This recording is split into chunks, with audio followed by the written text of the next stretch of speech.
topic of the show this week, everybody. I don't know why this was such a shocker, but I'll hit it with you anyway. Microsoft confirms it doesn't make money from consoles. What? Shocker. Absolute shocker. I cannot believe it. Microsoft has come out and confirmed it doesn't make money from its Xbox sales. It's all about the software. This one was written from Windows Central by Robert Carvel, it actually says. More interesting, Microsoft news has arrived thanks to Epic versus Apple trial. As part of the line of questioning revolving around the differences between app stores and console versus mobile, despite the fact they both take 30% of revenue cuts, Microsoft's revenue model for Xboxes were brought up. Laurie Wright, Microsoft's head of Xbox business development, was asked how much margin Microsoft makes via console sales. Her reply was straightforward. Quote, "We don't." End quote. She said, quote, "We sell the console at a loss." End quote.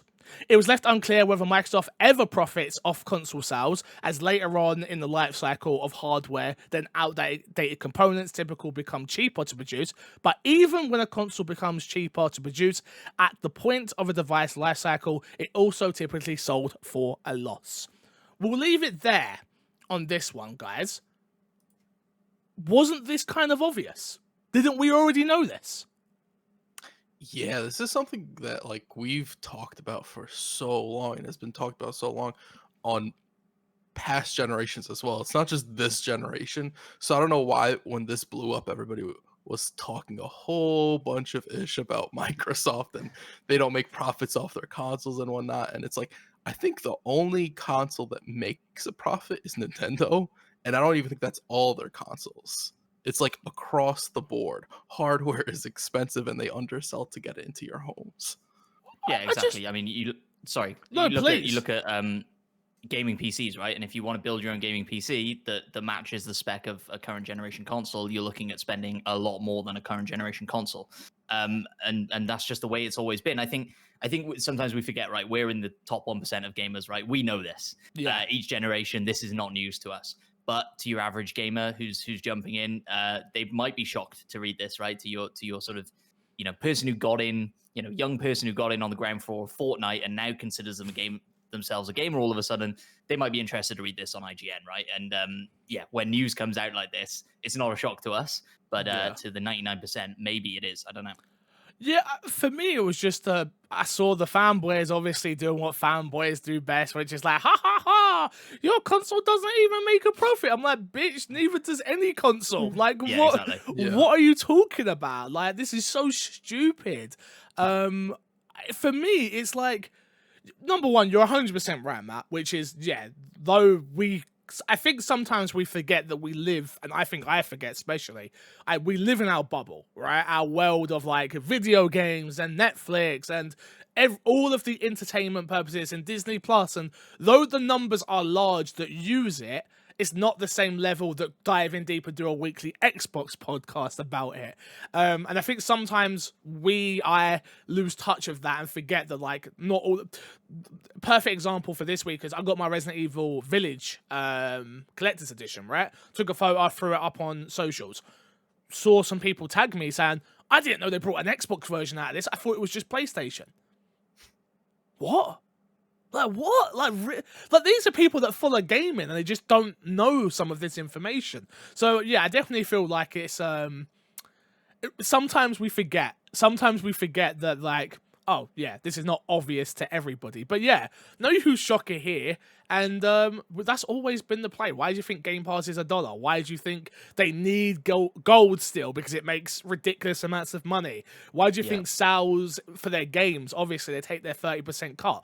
Like, obviously, this was the business model. Always. It's just weird to me.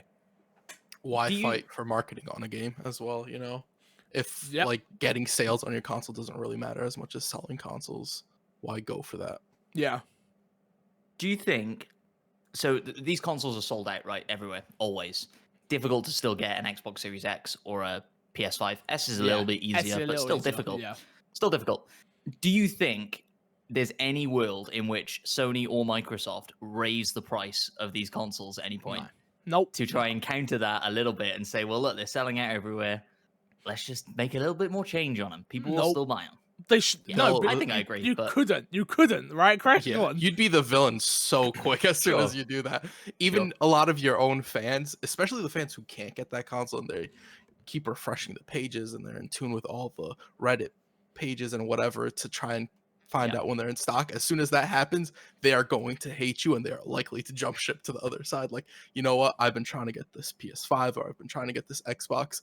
I don't care. You raise the price by 100, by 50, by whatever it is. You might be trying to fight scalpers or whatever it is, but in reality, you hurt me, not them.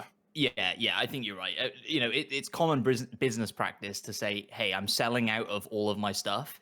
Let me raise the price because obviously there's demand there for it and yada, yada, yada. I know. It would be insane for Microsoft or Sony to do it, but I just it think would be interesting to see if somebody did. Look at we've got precedent for this, right? Of like it not happening. The Wii U. Sorry, the Wii, not the Wii U. Definitely not the Wii U.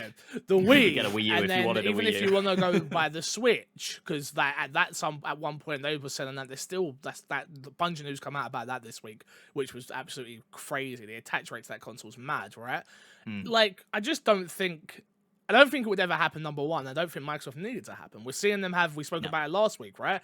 They've had like a crazy profitable quarter. They're selling more Game Pass to people. They're selling more games than they ever have. Like, again, now is a great time to be an Xbox player and live on this ecosystem. So they need no bad PR. Like, to me, E3 scares me for Xbox. Because if they have an underwhelming E3 this year, and they're the only ones at E3 in terms of like the big part. Remember, we own Bethesda now. I say we. I'm not actually at Microsoft. I'm just talking for the context of this conversation.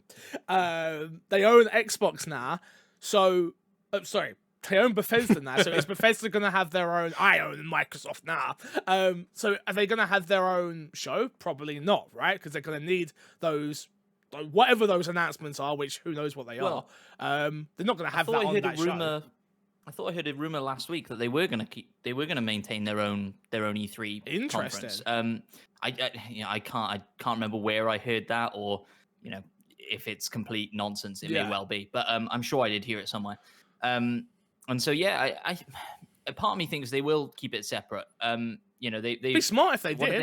I thought Microsoft would want that big hype moment of Elder Scrolls or whatever it is. Maybe you can still do it, right?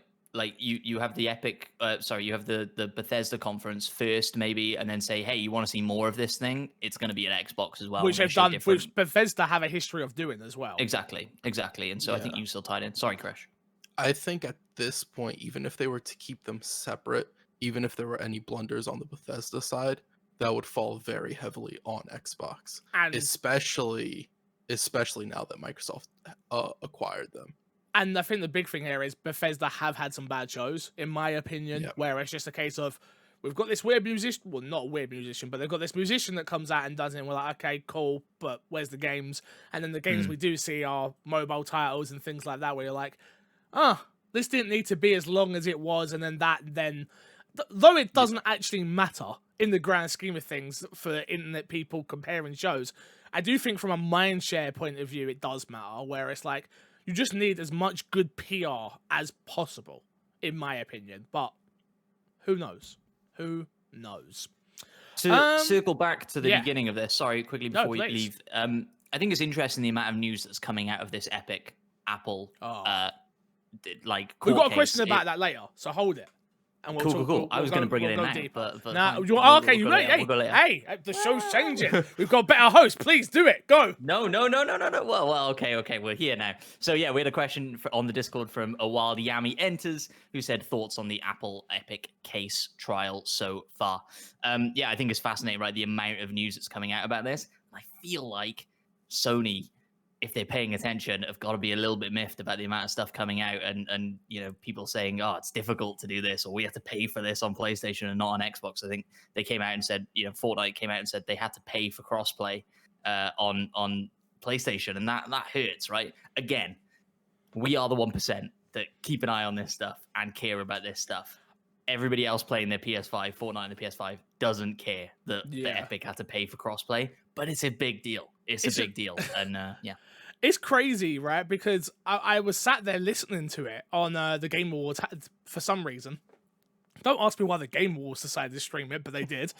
So I'm sat there listening to it, all of them on their like £2.50 microphones. Can't hear anything really properly. It's really annoying. I know. But, We've been in a pandemic for a year. Like, invest. Yeah, Get yourself crazy, a mic. crazy. But yeah, I was just a bit shocked. All in all, I was like, oh, like hearing a lot of this stuff where I'm like, everything I have always thought about Sony in terms of their business practices, and we've always said how Sony is a company, not PlayStation. Sony as a company are so heavily reliant upon PlayStation to make them money. Like unlike Microsoft, though now it's starting to move in that direction, right? Of like they're making their money, but Xbox was just a very small branch of Microsoft, and we always used to hear the rumors of like, oh, they're gonna get sold off, they're getting shut down. Like those conversations were happening at a time when I was doing this podcast early on, right?